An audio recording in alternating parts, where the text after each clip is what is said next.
Did you know that the FBI has a world-class code-breaking team? Basically, their job is to decode any encrypted evidence. So imagine coming across a piece of evidence that appears to have secret messages embedded inside of it. It's the job of these brainiacs on the decoding team to go in there and figure out what those secret messages are. Now, this decoding team is incredibly good.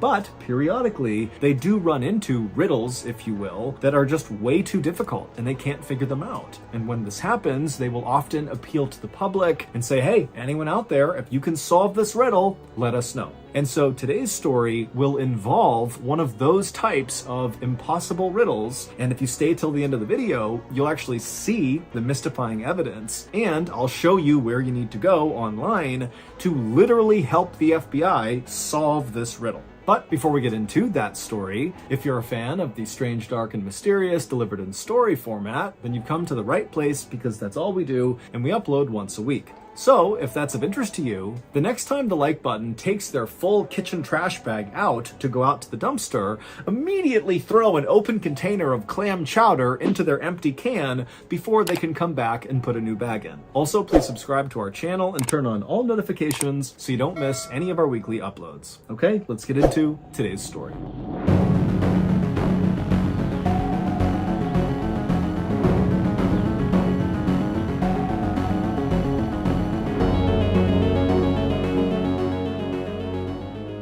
At around 5 o'clock in the evening on June 25th, 1999, a man named Ricky McCormack stumbled into an emergency room in St. Louis, Missouri, with his hand over his chest, complaining that he couldn't breathe. He said he had asthma, and earlier that day he had been cutting the grass, and so maybe that had caused a flare-up.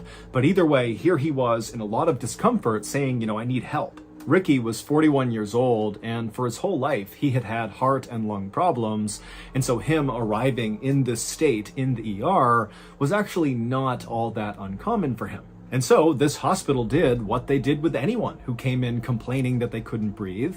They immediately took Ricky to a back exam room and they hooked him up to all these monitors to make sure his heartbeat was steady and that his oxygen levels were plenty high. And once Ricky was in the exam room getting hooked up, he started acting really agitated and he kept looking around the room like he was scared that someone was going to jump out at him. And he was also sweating profusely, and whenever he did speak, he spoke so quickly no one could really understand him. But despite Ricky's odd behavior, the heart monitor showed his heart was beating steadily, his oxygen levels were perfectly fine, and when the doctor came in and examined Ricky, even though he clearly saw that something was off about Ricky, there wasn't any sign that there was anything physically wrong with Ricky. And so the doctor and the nurses agreed that whatever was going on with Ricky had to be psychological. And as it happened, Ricky did have a long history of psychological issues. He was known for making things up all the time, just telling people these crazy stories about himself, like how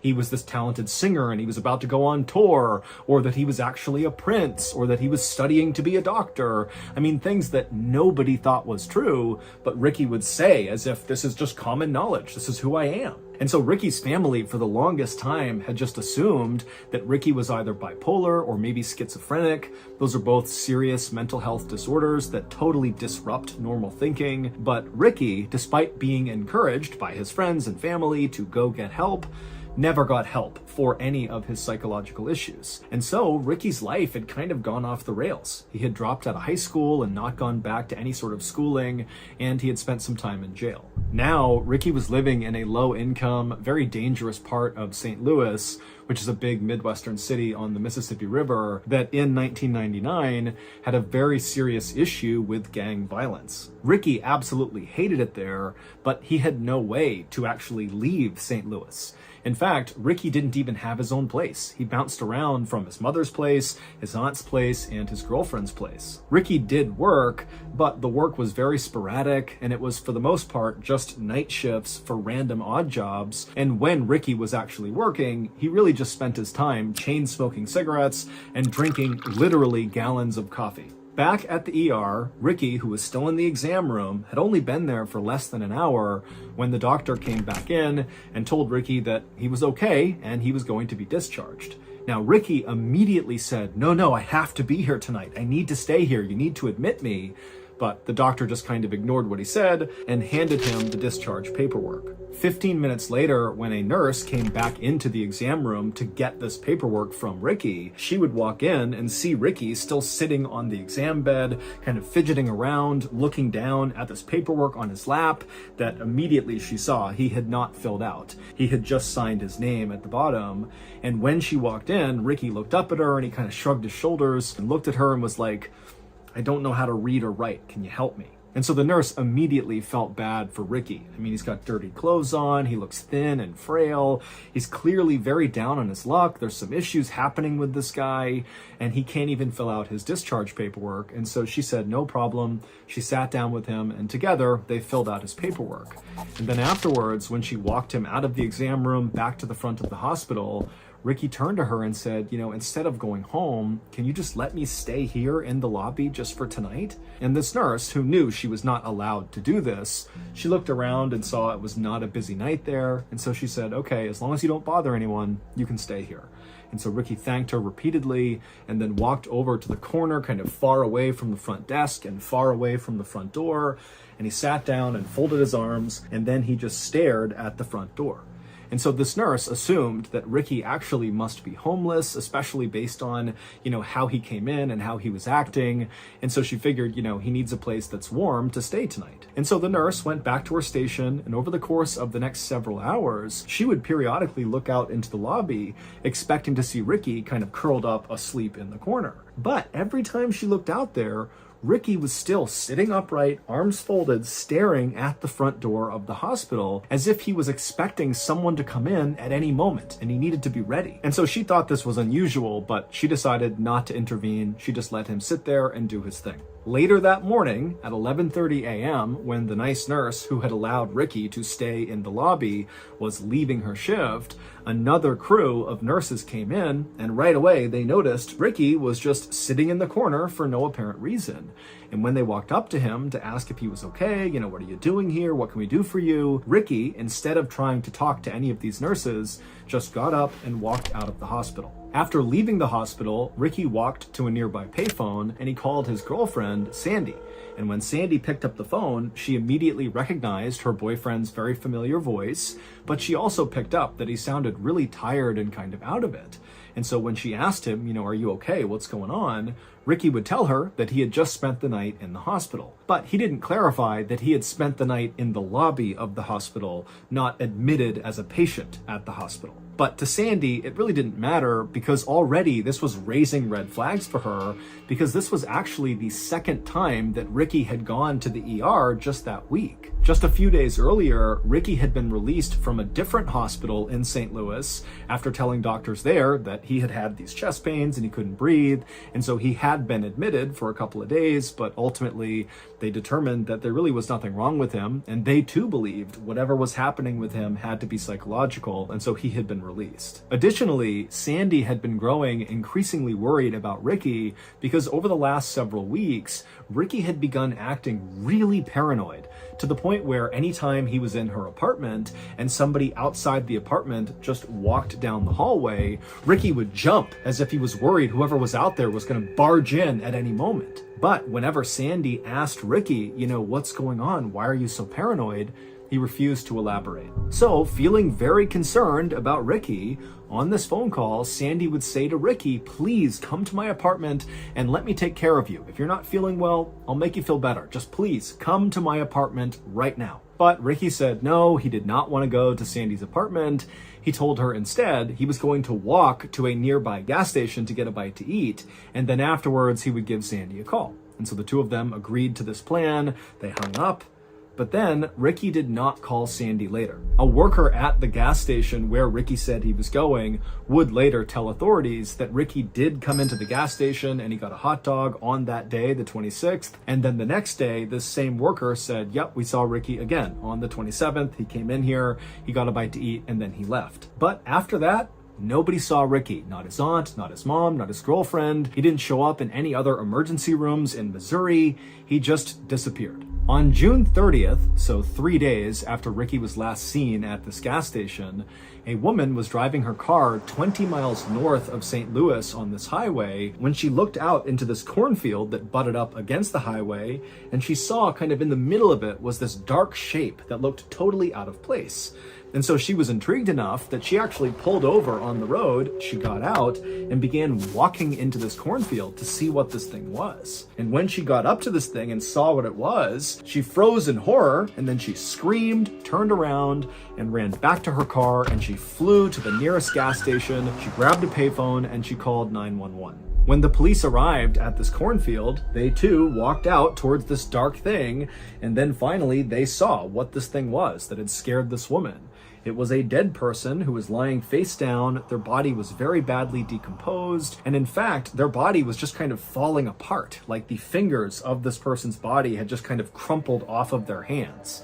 Now, based on what this person was wearing, they appeared to be male, but there was no way to tell how this person died or really how long they had been dead for. But despite the advanced decomposition, authorities were able to get a good fingerprint, and it would turn out that this body belonged to Ricky McCormack. The day after Ricky's body was found, the police would come out and say they were treating his death as a homicide. This area along this highway in this cornfield was actually a fairly common place for murderers to dump their victims. And it was very unlikely that Ricky had gotten there by himself.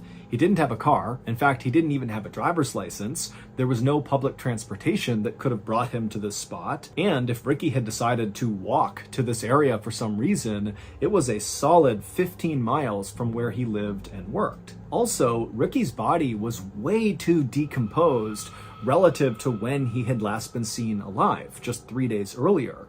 And so there was a theory that perhaps he was killed somewhere else and then kept indoors in heat, and that had accelerated his decomposition, and that at some point whoever had killed him had moved his body and dumped it in this cornfield. And so on that first day of the homicide investigation, July 1st, the police put 18 detectives, so a ton of detectives, on this case, and they also appealed to the public to come forward if you had any information about what could have happened to Ricky McCormack.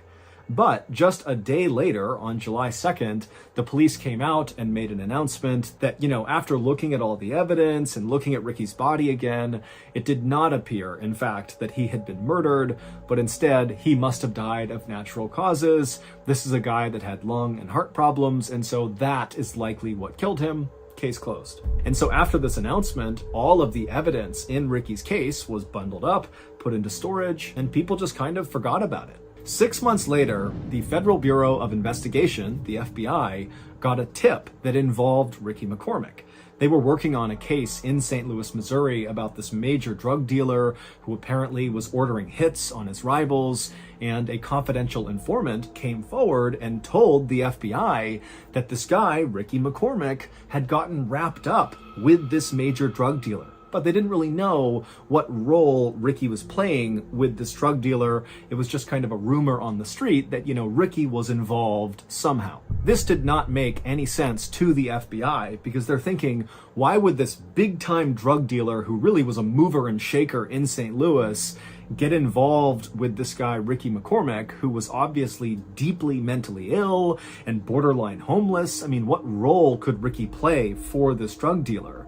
But the FBI still did follow up on this tip because it was very credible, and when they spoke to the local police who had investigated Ricky's death, they got Ricky's file, which meant they got all of the evidence, and immediately the FBI realized the local police had overlooked a very strange piece of evidence found in Ricky's pocket. This strange evidence was quickly sent to FBI headquarters in Quantico, Virginia, and it landed on the desk of a forensic analyst named Dan Olson. Dan was relatively new to the FBI, but he was highly disciplined and very methodical.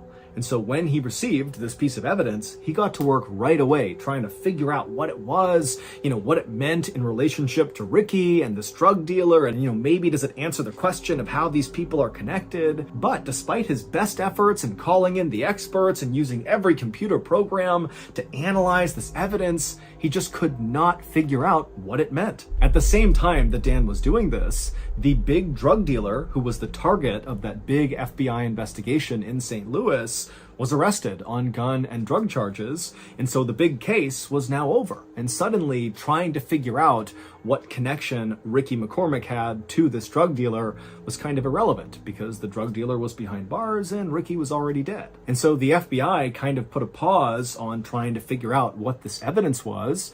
And so Dan, even though he was really curious now, he was fully invested in trying to figure out what this thing was, he realized he had to give it up too and move on to something else. And so the strange evidence went back into storage, and once again, everyone just kind of moved on from Ricky McCormack. But Dan never really forgot about this mystifying piece of evidence. It was always in the back of his mind. 22 years later, Dan Olson had now become very senior at the FBI. He was actually in charge of their cryptanalysis and racketeering unit. Basically, he was in charge of the people at the FBI who specialized in code breaking, meaning they were the people that would pull any sort of secret messages embedded inside of evidence. And so at some point after taking over this unit, Dan pulled out of storage this strange piece of evidence connected to Ricky McCormack, and he said, you know what? I just need to know what this means. I have to figure it out. I've never been able to. It's haunted me ever since. And so Dan went public. He went to the media and he asked the world to take a look at this mystifying piece of evidence and come forward if you have any idea what it means. When Ricky was discovered in that cornfield, the local police quickly emptied his pockets. And in his pants pocket were 2 documents that contained an incredibly complex cipher or code. It was basically 30 lines on each piece of paper with different symbols and letters and capital letters. I mean, it looked like total gibberish to the untrained eye. But to people like Dan and his code-breaking team, these symbols and letters could mean there was a secret message hidden inside of these documents if you could break the code system. But of course, no one could ever break that code. So how in the world does a guy like Ricky, who is basically functionally illiterate and can only write his name, he's clearly mentally ill and he's not really in touch with reality all the time, how does a guy like that come to be in possession of these complex ciphers? And if he didn't write these ciphers, because that's possible, maybe somebody else gave them to Ricky, well, why would anyone who came up with this very complex cipher entrust a guy like Ricky to be the one to carry these things around? I mean, presumably, they contain confidential information that's been very carefully hidden inside of the cipher. And so why give it to Ricky? He's such a liability. And also, what happened to Ricky in that cornfield? I mean, we don't even know how he got there. We don't know how he was killed. All we know is that he had these ciphers in his pocket when he was found. And so many people believe, including law enforcement, that the answer to, what happened to Ricky and what was his connection to this drug lord in St. Louis, if any, or, what was he up to, will all be solved if we can just figure out what these 2 ciphers mean. But as of right now, no one has solved the riddle of what these 2 ciphers mean.